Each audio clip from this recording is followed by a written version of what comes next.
Hey guys, welcome to a new series where we're going to be setting up a domain controller and letting our clients join and doing group policy and all sorts of stuff. So first I'm going to be using Windows Server 2016, but you can use 2012. I don't think it makes too much of a difference. I'm going to be running it off virtual machines, but it shouldn't make too much difference if you're run it off a computer. So I'm going to start from the very beginning and just launch Windows Server 2016 and show you how to install it. So that's just running now. Okay, just going to set my language and yeah, just install. There is only really one setting that you need to be careful about when installing the server, and that's just to make sure you get the GUI version instead of just the command prompt based version. So here it is.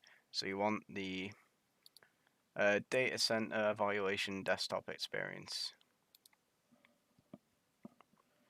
So just click next on that, accept.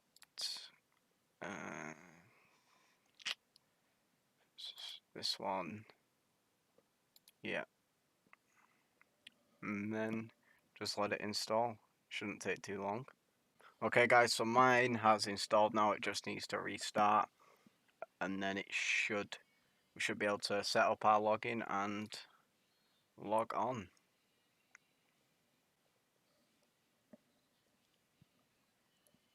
So I don't know if I mentioned before, but when you're running off a virtual machine like me, all you need is the ISO files from for Microsoft Server 2016, and you will need a Windows 10 ISO. You don't need to buy license; you can just run it for free for now. And yeah, you just get them off the Microsoft website and then set them up in VirtualBox. If you don't know how, there'll be a tutorial online somewhere. So it just should do one more restart and then we should be good to go. I believe anyway.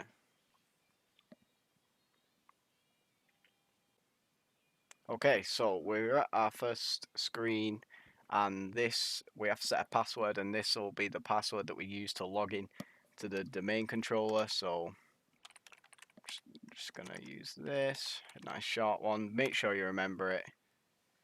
Okay.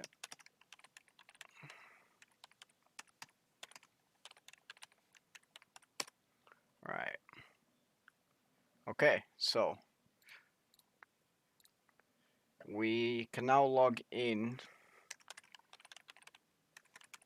to our domain controller. Might take a little bit longer than normal for the first time, but after that it should be alright. Okay, I'll just click yes to this, and hopefully we do have a network connection. Looks like we do. Yeah, so our server manager is opening. Okay, so the first thing you want to do when this is opened, you want to open the file explorer and change the name of the domain controller. So just click on this PC, then properties, and as you can see, it'll have a random name.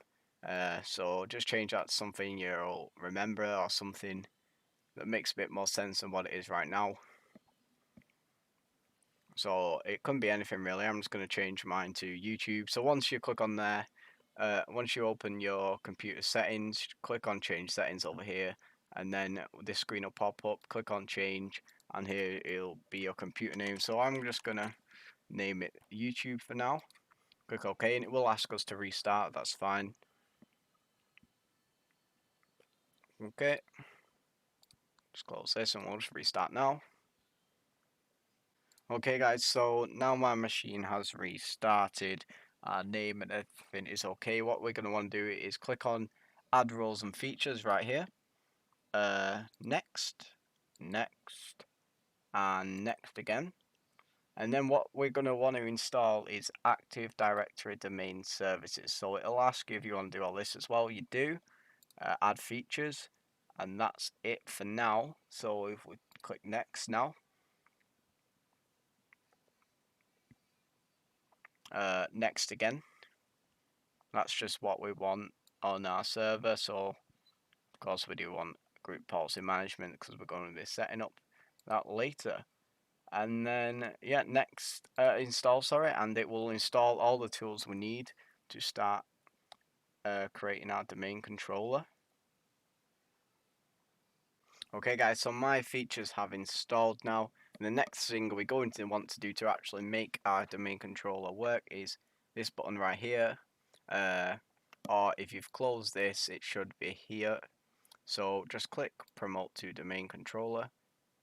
And then once this is loaded in, we want to click add new forest.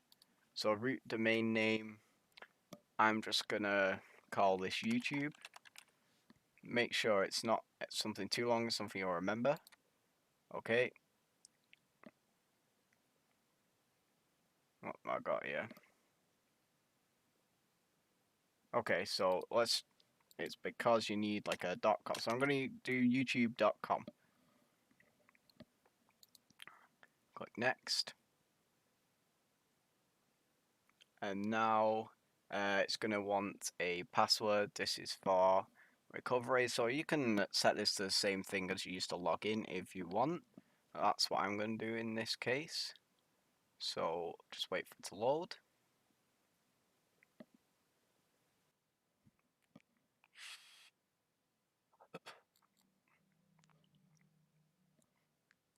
Okay guys, so mine is loaded now, so I'm just going to set my password.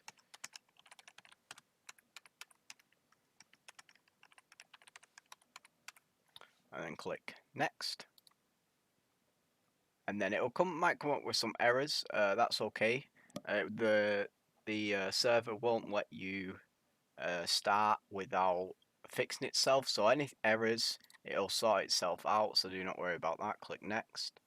And then we're going to set our domain name, and this is the name that we'll use that we'll put in when we are connecting our clients. So I'm going to do dc.youtube.com, but yours can be anything really.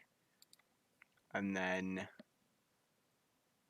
okay, I'm going to use dc.com, all caps, because why not?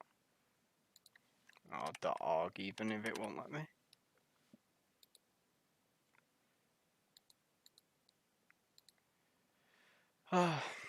Okay, let me use that one. So I'm just gonna call it YT domain.net. Hopefully it will let me use that one. Won't let me use that one. Contains invalid characters. Is that the capitals?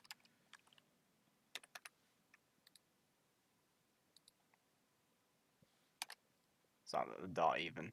Okay, so it's the dot. You can't use the dot. Sorry about that, guys. So I'm gonna call it YouTube domain. Click next. Should take a minute now. It's just making sure everything's okay with that. Okay, and now with these, just leave these as they are and click next again. And this is just everything you've set up. That's fine. Click next again.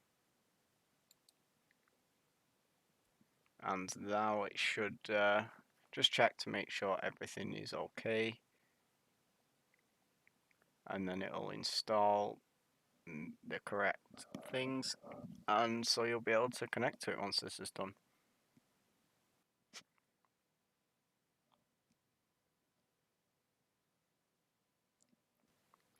Okay, and now this is done. Click install. And this might take a few minutes, but just let it do its thing. Okay guys, so now the installation is complete and my machine needs a restart. Should do by itself in a second. And I did get a few errors there, but you shouldn't worry about those. One of those is something that I did say I would tell you about not to do in the real world, and that is just making sure that the domain controller has a static IP, because the client needs the server to have static IP to be able to connect to it. But that's easy enough to do. You can just do that through the router or Windows itself. So after a quick restart, our domain should be good to go. And we'll just let that see. We'll see if that'll happen. Sorry. So yeah, this will be the end of the episode once this has done. Next episode, we're going to be connecting clients to our domain. So you will need a Windows 10 ISO for that, as I've already mentioned. And yeah, this should be done in a second now, hopefully. Okay guys, so it looks like our machine has restarted. As you can see, I'll just log in, make sure everything's okay. Might take a minute as it's the first time signing in as the proper domain controller. Right, server manager started up.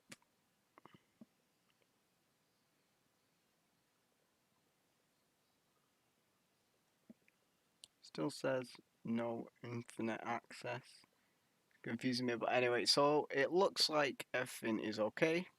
All our services started. And yeah, hope you guys enjoyed. I'll see you in the next episode.